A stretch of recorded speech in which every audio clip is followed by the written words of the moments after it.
you can hear me, then Spanish fans are very much getting down to celebrating here in Kiev. You can probably hear behind me the very loud fireworks which are going off all around the city now. I'm just above the fan zone in the centre of Kiev, where many of the Spanish fans are now gathering, having left the Olympic Stadium.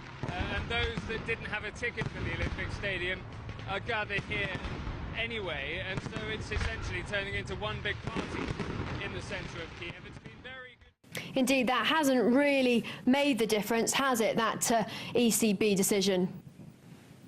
Well, look, you know, a lot of people here see it as a very short-term solution. I was talking to my contacts on the bond markets here in London earlier, and the basic message coming out of there is that this is great. It props up the market for a little while, but over the longer term, there are still some real concerns about Spain and Italy. You know, the traders here in London say, is this almost an excuse now for Spain and Italy to not go as far as they might otherwise do in cutting their deficits, in implementing austerity measures? And so for the long term, is this really going to work? And also, I think investors here are really crying out for some concrete action from European leaders. There's been a lot of talking, but they want to see some results now out of those talks. From London, Olly Barratt, reporter for Feature Story News and International News Service. Mr. Barratt, did anything of substance at all happen today involving President Obama?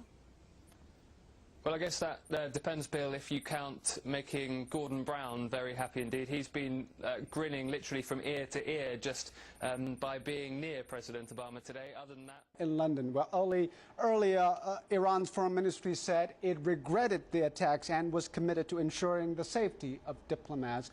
What has Iran done so far?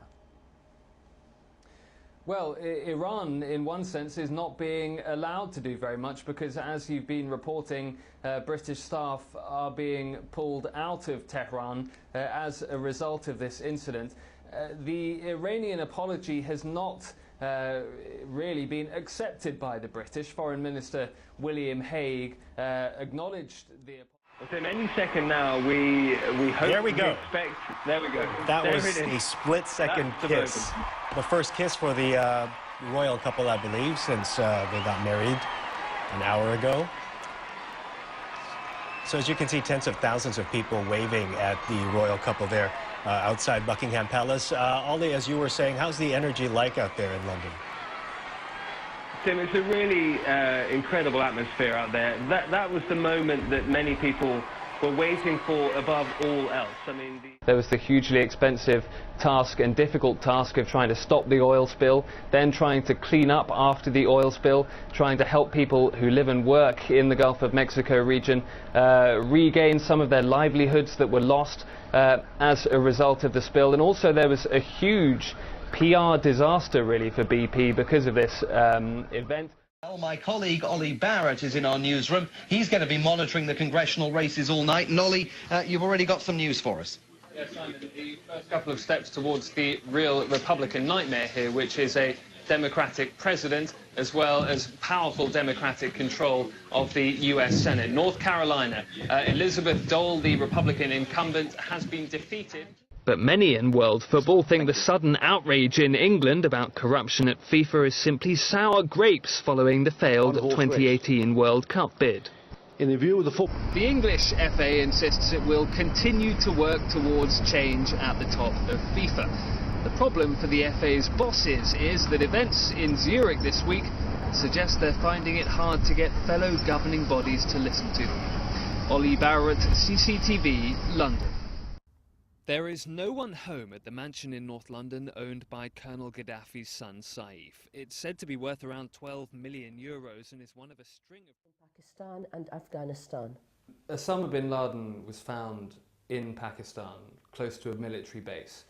Britain gives millions of pounds in aid to Pakistan and considers Pakistan an ally in the war on terror. What does this do to British relations with Pakistan? There are questions that need to be answered. Whether Kate Middleton is yet a style icon may be up for debate. What is clear is that Princess Catherine can become a hugely important ambassador worldwide for British fashion. Olly Barratt, Channel News Asia, London. Well, Prince William and Catherine certainly wanted to be portrayed as a normal royal couple. Is that right, Ollie?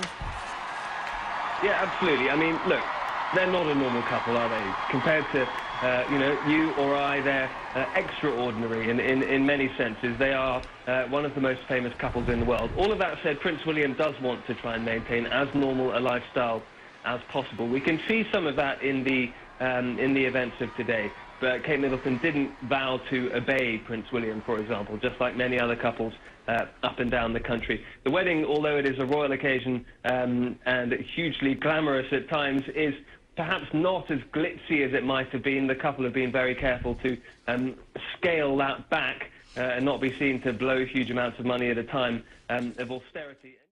The estimated cost to the UK economy of cybercrime is £27 billion, $40 billion a year, and it's rising fast.